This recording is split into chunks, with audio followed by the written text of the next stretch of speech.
जय हिंद दोस्तों, आप लोग का बहुत बहुत स्वागत है आपके अपने यूट्यूब चैनल एजी स्टडी पे। तो अभी हम लेकर आ गए इंडियन नेवी एमआर के लिए साइंस की क्लास, जिसमें कि आज हम लोग पढ़ने वाले हैं carbon and its compound chapter को।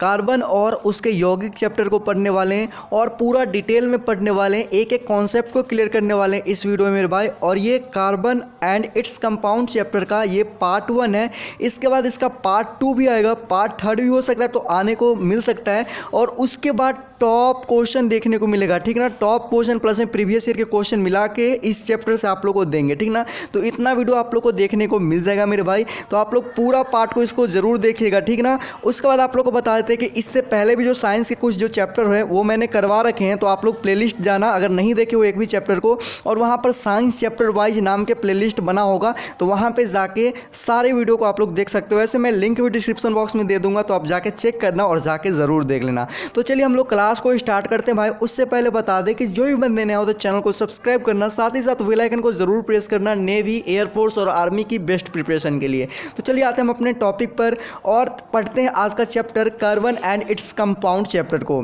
चलिए आते हैं हम सबसे पहले टॉपिक पर, और सबसे पहले हम लोग बात करेंगे इस चैप्टर में कार्बन के बारे में, क्योंकि जो मेरा चैप्टर है वो कार्बन से रिलेटेड है। तो सबसे पहले हम लोग जानेंगे कि आखिर में जो कार्बन है वो है क्या। अब बहुत बंदे स्टार्ट कर देते हैं चैप्टर पढ़ना और सिर्फ उसके इंपॉर्टेंट क्वेश्चन करते हैं, उसका थ्योरी है, उसके क्या क्या बेसिक है वो नहीं जानते उसके बारे में। तो इस वीडियो में पूरा हम लोग बेसिक जानेंगे, प्लस में मोस्ट इंपॉर्टेंट क्वेश्चन और प्रीवियस से क्वेश्चन भी मिलेंगे मेरे भाई। बस आप लोग वीडियो को अधिक से अधिक शेयर करना और सपोर्ट करो। आप लोग सपोर्ट नहीं करते हो मेरे भाई। लिंक डिस्क्रिप्शन में जाके सेकेंड चैनल को भी फटाफट सब्सक्राइब करो, अभी तक सब्सक्राइब नहीं किए हो तो, ठीक ना। चलिए आते हैं हम अपने टॉपिक पर और बात करते हैं यहाँ पर कार्बन की। तो देखिए यहाँ पर कार्बन आखिर में है क्या, यहाँ पर सबसे पहले हम बात करते हैं। देखिए कार्बन यहाँ पर बात करें तो प्राकृतिक में कार्बन मुक्त अवस्था एवं संयुक्त अवस्था दोनों ही रूपों में पाया जाता है, ठीक ना। अब यहाँ पर आप लोग समझिएगा इस बात को कि यहाँ पर बोला जा रहा है कि प्रकृति में जो कार्बन है वो कौन सा अवस्था में पाया जाता है, मुक्त अवस्था में पाया जाता है। दूसरा जो कौन सा अवस्था में पाया जाता है, संयुक्त अवस्था में पाया जाता है। ये मुक्त अवस्था और संयुक्त अवस्था होता क्या आखिर में, ठीक ना। देखिए मुक्त अवस्था में जो आप लोग को पाया जाएगा कार्बन, वो आप लोग को पाया जाता है, क्या चीज़ पाया जाता है, हीरा पाया जाता है और ग्रेफाइट पाया जाता है, ठीक ना। ग्रेफाइट पाया जाता है, ठीक ना। तो ये नोट आप लोग कर लेना, ठीक ना। मुक्त अवस्था में कौन कौन पाया जाता है, हीरा पाया जाता है, ग्रेफाइट पाया जाता है। वही संयुक्त अवस्था बोला है तो संयुक्त अवस्था में क्या पाया जाता है, धातु के कार्बोनेट, ठीक ना। इसके कार्बन धातु के क्या चीज़, कार्बोनेट, ठीक ना। और इसमें जो हो जाएगा वो क्या हो जाएगा, बाई कार्बोनेट्स हो जाएगा, CO2 हाइड्रोकार्बन हो जाएगा, प्रोटीन हो जाएगा, कार्बोहाइड्रेट हो जाएगा, तथा अन्य जटिल क्या हो जाएगा, अन्य जटिल क्या हो जाएगा, यौगिक के रूप में पाया जाता है, ठीक ना। किसमें, संयुक्त अवस्था में हो जाता है, ठीक ना। तो इतना आप लोग याद रखना, ठीक ना, आप लोग नोट कर लेना। यहाँ तक आप लोग को समझ में आ गया होगा। अब हम यहाँ पर बात करते हैं, यहाँ पर देखिए कार्बन एक सार्वभौमिक तत्व है। सार्वभौमिक किसको बोलते हैं, यूनिवर्सल एलिमेंट्स, मतलब कि इंग्लिश में इसको सार्वभौमिक को क्या बोलेंगे, यूनिवर्सल एलिमेंट्स बोलेंगे, ठीक ना। तो कार्बन क्या है, एक सार्वभौमिक तत्व है, तो आप लोग याद रखना, ठीक ना। इतना चीज़ आप लोग को समझ में आ गया होगा मेरे भाई। अब चलिए इनसे रिलेटेड जो भी बेसिक क्वेश्चन आपके एग्जाम में बनते हैं वो सारे क्वेश्चन करवाएंगे और आप लोग को बताएंगे भी कि कौन क्वेश्चन आपके एग्जाम में पूछा गया है, कितने बार पूछा गया इनसे रिलेटेड क्वेश्चन। इनसे आपके एग्जाम में बताऊँ तो 2 मार्क्स से क्वेश्चन नेवी MR के अंदर पूछा जाता है मेरे भाई, ठीक ना। 2 मार्क्स से क्वेश्चन पक्का आते हैं, ठीक ना। कभी कभी 1 मार्क्स, कभी कभी 2 मार्क्स को देखने को मिलेंगे, लेकिन 2 मार्क्स जरूर रहते हैं। यहाँ पर आप लोग ध्यान देखना। देखिए सबसे पहले हम लोग बात करते हैं कार्बन का जो लैटिन नाम है वो क्या है, कार्बो है। याद रखना क्या है, कार्बो, या इसको हम कोल भी बोलते हैं, जिसे कोयला बोलते हैं, ठीक ना। कार्बन का लैटिन नाम क्या है, तो कार्बो या कोयल हो जाएगा, जिसको हम कोयला भी बोलते हैं। कार्बन का प्रतीक क्या है, ठीक ना, या प्रतीक हो जाएगा। यहाँ पर प्रतीक क्या है, तो C होगा। क्या हो जाएगा, किससे प्रतीक है इसका, कार्बन को किससे सूचित करते हैं, तो C से करते हैं। किससे, C से करते हैं, आप लोग को पता होगा मेरे भाई। तो यहाँ पर C है। अब बात करते हैं परमाणु की, कार्बन की जो परमाणु संख्या वो कितनी है, 6 है। याद रखिएगा, बहुत बार आपके एग्जाम में पूछा गया क्वेश्चन, परमाणु संख्या क्या है, कार्बन की परमाणु संख्या क्या है, तो 6 है। और वही संयोजकता पूछा जाए तो कितना हो जाएगा, 4 हो जाएगा मेरे भाई। कितना हो जाएगा, 4। दोनों क्वेश्चन आपके एग्जाम में पूछा गया नेवी MR के अंदर, आप इसे याद रखना, ठीक ना। आगे चलिए हम लोग बात करते हैं। यहाँ पर देखिए कार्बन भूपर्पट्टी एवं वायुमंडल में बहुत ही कम मात्रा में उपस्थित होते हैं। अब देखिए कि बहुत बंदे को भूपर्पट्टी क्या होता है ये समझ में नहीं आया होगा। भूपर्पट्टी हो जाएगा, ठीक ना, यहाँ पर प्रपट्टी हो जाएगा, ठीक ना। देखिए भूप्रपट्टी जो होता है, पृथ्वी के ऊपरी सतह को भूप्रपट्टी बोलते हैं। क्या बोलते हैं, भूप्रपट्टी किसको बोलते हैं, पृथ्वी के ऊपरी सतह को बोलते हैं। तो आप लोगों को पता चल गया कि भूपर्पट्टी किसको बोलते हैं, पृथ्वी के ऊपरी सतह को बोलते हैं। वही यहाँ पर आप लोग को वायुमंडल, तो आप लोग को वायुमंडल पता है, वायुमंडल किसको बोलते हैं। यहाँ पर देखिए भूपर्पट्टी में यहाँ पर देखिएगा जो कार्बन है 0.02% है। आप सोचेंगे इतना कम परसेंट कार्बन और इस चैप्टर में आ गया। हाँ भाई मेरे बहुत बहुत बहुत इंपॉर्टेंट है यहाँ पर कार्बन के, ठीक ना। देखिए यहाँ पृथ्वी में जो पाया जाता है वो कितना पाया जाता है, 0.02% पाया जाता है। वही वायुमंडल में बात करें तो कार्बन जो पाया जाता है वो कितना पाया जाता है, 0.03% पाया जाता है। कितना, 0.03% पाया जाता है। अब देखिए कि यहाँ पर वायुमंडल में जो कार्बन जो पाया जाता है वो किस रूप में ज़्यादातर पाया जाता है, कार्बन डाइऑक्साइड। किसके, कार्बन डाइऑक्साइड के रूप में ज़्यादातर पाया जाता है। किसके रूप में पाया जाता है मेरे भाई, कार्बन डाइऑक्साइड से के रूप में। और ये क्वेश्चन आपके एग्जाम में बहुत बार पूछे जा चुके हैं कि वायुमंडल में कार्बन डाइऑक्साइड की मात्रा क्या है, तो 0.03% आपके एग्जाम में बहुत बार पूछे जा चुके हैं। इसको याद रखना मेरे भाई। CO2, ठीक ना, CO2 carbon dioxide, question note कर लेना कि कार्बन डाइऑक्साइड वायुमंडल में कितने परसेंट है, तो 0.03%। देखिए इसमें 0.03% में सबसे ज़्यादा जो मात्रा है CO2 के ही है, मतलब कार्बन डाइऑक्साइड के ही है। बाकी बात इसमें और भी है, ठीक ना, जैसे कि कार्बन मोनोऑक्साइड हो गया, और भी है जो कि बहुत कम है, इसलिए उनको गिनती में नहीं लेते हैं। इसलिए इसमें मैंने सिर्फ CO2 के बारे में बोला। और आपके एग्जाम में भी यही क्वेश्चन आएगा कि कार्बन डाइऑक्साइड की मात्रा कितना है पृथ्वी पर, तो 0.03% मेरे भाई। भूपर्पट्टी में यहाँ पर 0.02% हो जाएंगे, जिसमें कि आप लोग को कोयला हो गया, ठीक ना, पेट्रोलियम हो गया, प्राकृतिक गैस हो गया, तो ये सब आप लोग को इसके अंदर देखने को मिल जाता है। चलिए यहाँ तक आप लोग को पूरा समझ में आ गया हो मेरे भाई। अब चलिए हम लोग आगे बात करते हैं यहाँ पर अपरूपता के बारे में, ठीक ना। अपरूपता के बारे में बात करते हैं। अपरूपता जिसको बोलते हैं एलोट्रॉफी बोलते हैं, ठीक ना, इसको हम लोग जानते हैं और अच्छे से समझते हैं, ठीक ना। वहाँ तक आप लोग को समझ में आ गया होगा। अगर थोड़ा सा भी दिक्कत हो रहा है तो कमेंट सेक्शन खाली है मेरे दोस्त, कमेंट सेक्शन में कमेंट करके बता सकते हो कि मेरे को समझ में नहीं आया, तो मैं फिर से आप लोग को समझाऊंगा, ठीक ना। तो चलिए आगे हम बात करते हैं अपरूपता को। तो यहाँ पर देखिए अपरूपता को किसे कहते हैं। अपरूपता देखिए यहाँ पर कुछ तत्व विभिन्न रूपों में पाए जाते हैं जिनके भौतिक और रासायनिक गुणों में अंतर पाया जाता है, ठीक ना। इसी गुण को अपरूपता कहते हैं, ठीक ना। इसी गुण को क्या कहते हैं, अपरूपता कहते हैं। और ये विभिन्न अपरूप होते हैं, ठीक ना, क्या होते हैं, तथा ये विभिन्न रूप अपरूप होते हैं, तथा इसके जो विभिन्न रूप होते हैं वो क्या होते हैं, अपरूप होते हैं।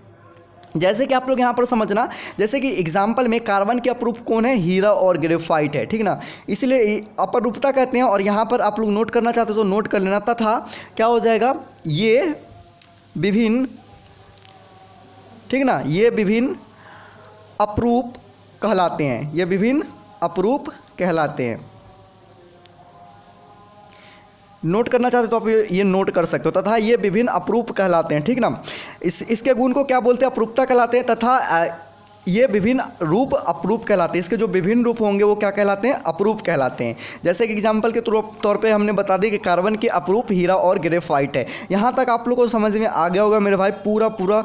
चलो आगे चलते हैं, हम लोग आगे बढ़ते हैं। और यहाँ पर हम लोग पढ़ने वाले हैं आगे कार्बन की अपरूपता, एलोट्रॉफी ऑफ कार्बन के बारे में पढ़ेंगे। देखिए यहाँ पर दो भागों में बांटा गया कार्बन की अपरूपता को, ठीक ना। एक तो रवेदार, दूसरा विरवेदार। इसको इंग्लिश बोलते हैं क्रिस्टलाइन, नॉन क्रिस्टलाइन या एमोरोफेवस, ठीक ना, इसको बोलते हैं। यहाँ पर मैं छोटा करता हूँ, ठीक। चलिए देखिए यहाँ पर आप लोग समझना, ये क्रिस्टलाइन को हम क्रिस्टलीय भी बोलते हैं, नॉन क्रिस्टलाइन को अक्रिस्टलीय भी बोलते हैं। विरवेदार के जगह पर हम क्रिस्टलीय भी बोल सकते हैं, ठीक ना, दोनों आप लिख सकते हो। यहाँ पर क्रिस्टलीय भी कर लेना, यहाँ अक्रिस्टलीय भी कर लेना आप लोग, ठीक ना, दोनों बोलते हैं। आज के क्लास में हम जो सिर्फ पढ़ेंगे, सिर्फ इसको हम लोग क्या करने वाले हैं, कवर करने वाले हैं मेरे भाई, ठीक ना। इसको हम अगली क्लास में करेंगे, इसको कवर, ठीक ना। फिलहाल हम आप लोग को यहाँ पर पूरा चीज़ जो है वो बता दें। देखिए क्रिस्टलाइन के दो भाग है, एक है हीरा, दूसरा है ग्रेफाइट। आगे नॉन क्रिस्टलाइन की बात करें तो यहाँ पर इसका है एक पत्थर कोयला, ठीक ना, एक चारकोल है और काजल है, ठीक। आगे चलिए हम लोग बात करते हैं। यहाँ पर देखिएगा, यहाँ पर आप लोग देखिए ये जो है ये पत्थर कोयला के भी दो भाग है, एक कोक है, एक कोल गैस है, ठीक ना। और चारकोल के यहाँ पर तीन भाग है। कौन कौन से भाग है भाई, लकड़ी का चारकोल, अस्थि चारकोल और रक्त चारकोल। तो इसके तीन भाग है। इसमें से जो भी इंपॉर्टेंट होंगे आपके एग्जाम के लिए वो सारा मैं कल के वीडियो में आप लोग को पढ़ा दूंगा, ठीक ना। चलिए आगे आज जो क्लास चलेगी इसका चलेगा, जो यहाँ तक पढ़ने वाली है इसके बारे में पढ़ने वाले थे उसको हम स्टार्ट करते हैं आगे।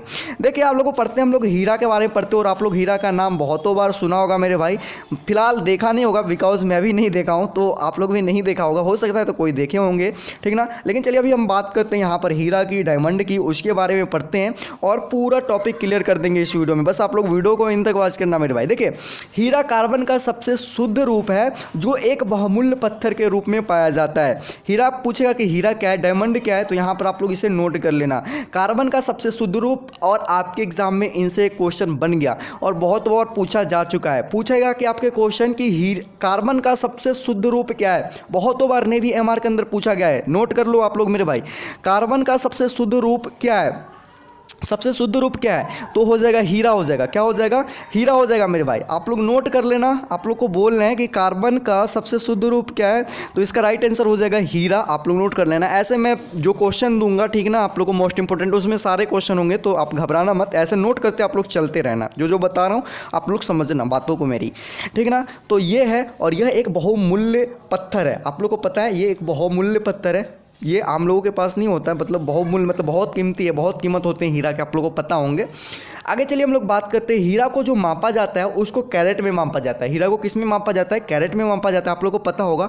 और बात करें 1 कैरेट की, तो 1 कैरेट बराबर होता है 0.2 ग्राम होता है। कितना होता है मेरे भाई, 0.2 ग्राम होता है मेरे भाई, ठीक ना। अब चलिए यहाँ तक आप लोगों को समझ में आ गया होगा मेरे भाई। अब हम बात करते हैं यहाँ पर कुछ विश्व विख्यात हीरो की तौल के बारे में, ठीक ना, मतलब कितने कैरेट के, कुछ विश्व में बहुत विश्व प्रख्यात हीरे हैं, उनका नाम यहाँ पर हम लोग देखेंगे और उनको जानेंगे कि उनके कैरेट कितने, उनके तौल कितने हैं, ठीक ना। तो चलिए हम बताते हैं आप लोग को पूरा यहाँ पर। उससे पहले आप लोग को बता दें मेरे भाई, अभी तक वीडियो को लाइक नहीं किया तो वीडियो को लाइक करो मेरे भाई। इतना मेहनत करके आप लोग के लिए वीडियो बनाते तो लाइक करना है, आप लोग को शेयर करो कम से कम इसे 5 ग्रुप में इस वीडियो को, और चैनल को जरूर सब्सक्राइब कर लेना। चलिए आते हैं अपने टॉपिक पर और बात करते हैं। यहाँ पर सबसे पहला जो हीरा है हमारे पास कुलीनन हीरा है, जिसकी कैरेट की बात करें तो 303.2 कैरेट की ये हीरा है, ठीक ना। आगे चलिए हम लोग बात करते हैं पीट की। यह पीट हीरा 136.2 कैरेट का हीरा है, ठीक ना। आगे चलिए हम लोग बात करते हैं यहाँ पर होप हीरा की, तो होप हीरा है जो 44.5 कैरेट की है। आगे बात करते हैं कोहिनूर को, तो कोहिनूर है 186 कैरेट का। कितना है, 186 कैरेट का है, ठीक ना। तो ये बात आप लोग को ध्यान में रखना है मेरे भाई, ठीक ना। तो ये कुछ विश्व प्रसिद्ध विख्यात जो है हीरो का नाम है और उसके कैरेट इधर दिया गया है, ठीक ना। यहाँ तक आप लोग को समझ में आ गया हीरा क्या है, ये भी चीज़ समझ में आ गया होगा। अब चलिए हम लोग हीरा के जो गुण है उसको पढ़ते हैं, ठीक ना, प्रॉपर्टीज ऑफ डायमंड को पढ़ते हैं और अच्छे से आप लोग को समझाएंगे। देखिए हीरा है जो कि प्राकृतिक पदार्थों में सबसे कठोर और सबसे चमकीला है। देखिए हीरा प्राकृतिक पदार्थों में सबसे कठोर और सबसे चमकीला है। देखो हीरा अगर असली हीरा हो ना, असली हीरा को अगर आप छूते हो और उसे मतलब कि अपने जीभ पे चाटते हो तो आप लोग मर जाओगे, तुरंत तभी खत्म हो जाओगे, ठीक ना। इसलिए इसे बोला गया कि सबसे कठोर और सबसे चमकीला होता है, ठीक ना, मतलब कि बहुत जहरीला भी होता है, मैं बोल सकता हूँ, ठीक ना। ये तो कठोर होता ही है लेकिन उसके साथ साथ ये चमकीला होता है, उसके साथ साथ मैं जहरीला भी इसको बोल सकता हूँ, ठीक ना, क्योंकि जो ओरिजिनल हीरा होता है उसको छूने के बाद चाटते हैं तो वो मर जाते हैं, बोला जाता है ऐसे, और शायद होगा भी यही होगा, ठीक ना। तो ये बात आप लोग याद रखिएगा। आगे चलिए हम लोग बात करते हैं, इसका अपवर्तनांक 2.45 है और विशिष्ट गुरुत्व 3.5 होते हैं, ठीक ना। इस बात को आप लोग को ध्यान रखना है। आगे चलिए हम लोग बात करते हैं, यह किसी द्रव में अविलय तथा विद्युत का कुचालक होता है। यह किसी द्रव में अविलय तथा विद्युत का क्या होता है, कुचालक होता है हीरा। अब देखिए यह एक्स किरणों के लिए पारदर्शी तथा नकली हीरो के लिए अपारदर्शी होते हैं। देखिए अगर कि हीरा असली होगा तो ये एक्स किरणों के लिए क्या होगा, पारदर्शी। एक्स किरण जब आएगा उस हीरो से तो उसे क्या हो जाएगा, आर पार हो जाएगा। लेकिन नकली जब हीरो रहेगा ना, नकली हीरा, तो उससे जो एक्स किरण है वो आर पार नहीं होता है। तो ये सब हीरो की पहचान है। इस गुण से आप लोग हीरो को पहचान कर सकते हो कि ये असली हीरा है या नकली हीरा है, क्योंकि आप लोगों को पता है मार्केट में बहुत सारे नकली हीरा आप लोगों को देखने को मिलेंगे, लेकिन असली हीरा बहुत कम रेयर केस में पाए जाते हैं मेरे भाई, बहुत कीमती होते हैं, ठीक ना। तो इसलिए अगर पहचान करना है तो एक्स किरण जब उससे होगा तो वो देखिएगा तो आर पार हो जाएगा, क्रॉस हो जाएगा, लेकिन नकली हीरे में नहीं होते ये सब, ठीक ना। और वो जो होते हैं वो क्या होते हैं, द्रव में विलय होते हैं तथा विद्युत का कुचालक होते हैं। उससे जो विद्युत है वो आर पार नहीं होगी, मतलब विद्युत नहीं आती है उसमें, ठीक ना। और ये सबसे कठोर और चमकीला होता है। आप लोग को पता है बहुत चमकेगा जब हीरा आप लोग को देखोगे असली वाले, तो नकली तो छोड़ो ही मत, वो सब बाजार में ऐसे ही देखने को मिलेगा, कुछ दिन चमकेगा, बाकी बात आप लोग समझ सकते हो। चलिए आगे हम बात करते हैं, हीरा के यूज़ को पढ़ते हैं, ठीक ना। चलिए हीरा के यूज को आप लोग देखना।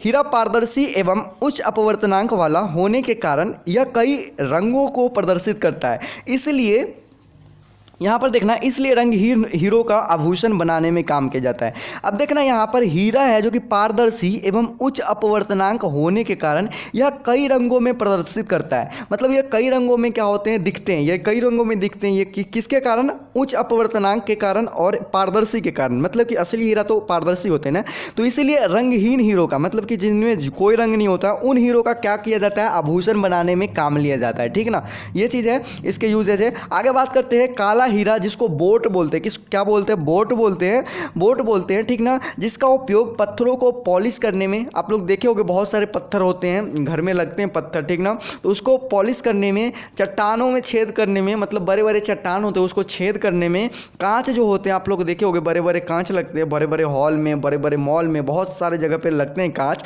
उसमें छेद करने के लिए, जहाँ पर कांच की फैक्ट्री होगी वहाँ पे छेद करने में इस हीरो का क्या किया जाता है, उपयोग किया जाता है। अब देखो मेरे भाई, एक क्वेश्चन यहाँ से और आपके एग्जाम में पूछा गया था कि काला हीरा किसे कहते हैं, या काला हीरा का दूसरा नाम क्या है, तो कार्बोनेडो। ये पूछा गया आपके एग्जाम में क्वेश्चन, काला हीरा किसे बोलते हैं, तो कार्बोनेडो को बोलते हैं, या काला हीरा का दूसरा नाम क्या है, तो कार्बोनेडो है मेरे भाई। तो आप लोग इसे याद रखना मेरे भाई, इतना इंपॉर्टेंट चीज़ आप लोग को बिल्कुल फ्री करवा रहा हूँ। आप लोग समझो मेरे भाई, आप लोग समझो, अच्छे से समझो और शेयर करो वीडियो को अधिक से अधिक। चलिए आगे बात करते हैं। हीरा का संरचना नियमित चतुष्फल की होती है। आप पूछा जाएगा कि हीरा का जो संरचना है या रचना बोलो कि मतलब वो दिखने में कैसा होता है, तो वो नियमित चतुष्फलकीय होता है। कि कैसा होता है? नियमित चतुष्फलकीय होता है। आप लोग याद रखना मेरे भाई, ठीक ना। हीरा आप लोग को पूरा क्लियर हो गए होंगे। अगर अभी भी क्लियर नहीं है तो कमेंट सेक्शन खाली कमेंट सेक्शन में कमेंट करके बताओ। जिनको भी समझ में नहीं है मैं उनको टेलीग्राम पे समझा दूंगा, या इंस्टाग्राम पर मुझे मैसेज करना, वहाँ पे आप लोग को स्पेशली मैं बता दूंगा, एक एक डाउट क्लियर कर दूंगा मेरे भाई, ठीक ना। चलिए आगे हम बात करते हैं यहाँ पर ग्रेफाइट की। और ग्रेफाइट को बात करें तो ग्रेफाइट भी कार्बन का एक दूसरा अत्यंत उपयोगी अक्रिस्टलीय अपरूप है, ठीक ना। ग्रेफाइट क्या है? ग्रेफाइट भी एक कार्बन का दूसरा अत्यंत उपयोगी अक्रिस्टलीय अपरूप है। देखिए ग्रेफाइट को है काला शीशा कहते हैं, ग्रेफाइट को काला शीशा कहते हैं, ठीक ना। आप लोग को पता होगा काला शीशा क्यों कहते हैं। आप लोग जब क्या करते हो, कॉपी पे आप लोग क्या करते हो, लिखते हो, कॉपी पर जब पेंसिल से लिखते हो जो काला काला दिखता है, इसी के कारण उसको क्या बोलते हैं, काला शीशा बोलते हैं मेरे भाई। एक बात और भी आप लोग नोट करना दिमाग में, ऐसे आगे भी होगा लेकिन आप लोग यहीं पर देख लो, नोट कर लेना। जो आप लोग के पेंसिल होते हैं ना, पेंसिल में जो आप लोग को जो ग्रेफाइट देखने को मिलते हैं वो काला शीशा वाला ग्रेफाइट होता है। कैसा ग्रेफाइट होता है? वो पेंसिल में जो आप लोग को ग्रेफाइट देखने को मिलता है उसमें काला शीशा वाला ग्रेफाइट होता है, ठीक है ना। तो इस बात को आप लोग नोट कीजिएगा मेरे भाई। चलिए अभी हम लोग बात करते हैं ग्रेफाइट के गुण को, प्रॉपर्टीज ऑफ ग्रेफाइट। तो यहाँ पर आप लोग देखिएगा, अच्छे से समझिएगा मेरे भाई। देखिए ग्रेफाइट काला, अपारदर्शी और हीरा से भी हल्का होता है। मतलब कि हीरा जितना भारी होता है उससे बहुत बहुत बहुत हल्का होता है ग्रेफाइट, ठीक ना। तो ये बताया गया है। इसका विशिष्ट गुरुत्व होता है 2.28 और इसका गलनांक जो होता है 3700 डिग्री होता है। यह ऊष्मा और विद्युत का सुचालक है। अब देखना कि आप लोग पेंसिल जो लिए रहते हो, अगर इधर से आप लोग इधर से करंट लगाओ, ठीक ना, और इधर आप लोग छुएंगे तो आप लोग करंट मारेगा। ये बिल्कुल आप लोग मत करना, मैं ऐसे ही बता रहा हूँ आप लोग को। लेकिन आप लोग करना चाहते हो तो एक छोटा जो बैटरी आती है HW वाला बैटरी, जिससे हम लोग बच्चे में क्या करते थे, बॉल जलाते थे, आप लोग को याद होगा। अगर उस बैटरी को क्या करते हो, एक पेंसिल के इस तरफ लगाते हो और छोटा वाला बॉल जो 2 रुपया या 5 रुपये में मिलते हैं, इधर तार जोड़ना और एक बॉल इधर में लगा देना, और इधर पेंसिल के नोक से इसमें तार जोड़ना और इधर लगाना, तो बॉल जो ये बढ़ने लगेगी मेरे भाई। क्योंकि ये जो है क्या है, विद्युत का सुचालक है, ठीक ना, तो इसीलिए बॉल जो है बढ़ने लगेगी। तो ये बात है, ये आप ट्राई कर सकते हो, लेकिन वो वाला मत करना जो बताया पहले, ठीक ना। चलिए आगे हम बात करते हैं। इसमें धातु जैसी चमक होती है। ग्रेफाइट में जो होती है वो धातु जैसी चमक होती है, लेकिन ये धातु नहीं है। आप लोग को पता होगा ग्रेफाइट जो है वो धातु नहीं है। आगे चलिए बात करते हैं। यहाँ पर यह हीरा से कम क्रियाशील होता है तथा ऑक्सीजन से जलकर कार्बन डाइऑक्साइड बनाता है, ठीक ना। अब चलिए हम लोग ग्रेफाइट के उपयोग के बारे में पढ़ने वाले हैं, यूजेस के बारे में पढ़ने वाले हैं। ग्रेफाइट के यूजेस क्या हैं, देखिए मेरे भाई, आप लोग ध्यान से देखना। ग्रेफाइट के भी हम यूजेस को यहाँ पर आप लोगों को क्लियर कर देते हैं। देखिए मेरे भाई, ग्रेफाइट का उपयोग पेंसिल बनाने में, सबसे पहला जो होगा वो क्या चीज़ में, पेंसिल। अब पेंसिल बनाने में क्या होता है, ग्रेफाइट का यूज होता है। आप लोग को बता दी कि पेंसिल में कौन सा ग्रेफाइट होता है, काला शीशा वाला ग्रेफाइट होता है। तो आप लोग को ये बात क्लियर हो गया होगा, ठीक ना। आगे चलिए हम लोग बात करते हैं यहाँ पर यहाँ पर पेंसिल बनाने में हो गया, काला रंग बनाने में हो जाएगा, शुष्क सेलों में विद्युत अपघटन की क्रियाओं में, और इलेक्ट्रोड के रूप में, और मशीनों के स्नेहक के रूप में। तो इतना चीज़ों में ग्रेफाइट का क्या किया जाता है, उपयोग किया जाता है। आई होप कि ग्रेफाइट भी आप लोग को क्लियर हो गए होंगे, और इन सभी से रिलेटेड जितने भी क्वेश्चन होंगे वो मोस्ट इंपॉर्टेंट वाले क्वेश्चन में आप लोग को देखने को मिलेंगे। आगे चलिए, अगला जो टॉपिक है एक और यहाँ पर हम लोग कवर कर लेते हैं, कार्बनीकरण। ठीक ना, कार्बनीकरण। तो ये देखिए, कार्बनीकरण किसे बोलते हैं, जिस रासायनिक प्रक्रिया द्वारा वनस्पतिक पदार्थों का परिवर्तन कोयले में होता है उसी को क्या बोलते हैं, कार्बनीकरण बोलते हैं। ठीक ना, तो कार्बनीकरण किसे कहते हैं ये भी समझ में आ गया होगा। बाकी बात जो बच गया नॉन क्रिस्टलाइन, ठीक ना, बेरवेदार या अक्रिस्टलीय, ठीक ना, उसको हम कल के वीडियो में आप लोग को करवाएंगे मेरे भाई। ठीक ना, तो उसे देखना बिल्कुल मिस मत करना, आप लोग को प्लेलिस्ट में मिल जाएगा, जाके एक बार प्लेलिस्ट चेक करना, लिंक मैं डिस्क्रिप्शन बॉक्स में दे दूंगा मेरे भाई। वीडियो कैसा लगा है कमेंट सेक्शन में कमेंट करके बताना, वीडियो अच्छा लगा तो लाइक करना, दोस्तों के साथ इस वीडियो को अधिक से अधिक शेयर करना, और अभी तक टेलीग्राम चैनल से नहीं जुड़े हो तो टेलीग्राम चैनल पे जुड़ जाना, साथ ही साथ इंस्टाग्राम पे फॉलो कर लेना। ठीक ना, और फेसबुक पेज पे, और साथ ही साथ सेकंड चैनल को भी जरूर सब्सक्राइब करना। सभी का लिंक मैंने डिस्क्रिप्शन बॉक्स में दे रखा हूँ मेरे भाई। तो चलिए हम मिलते हैं अगले क्लास में, तब तक के लिए जय हिंद, वंदे मातरम।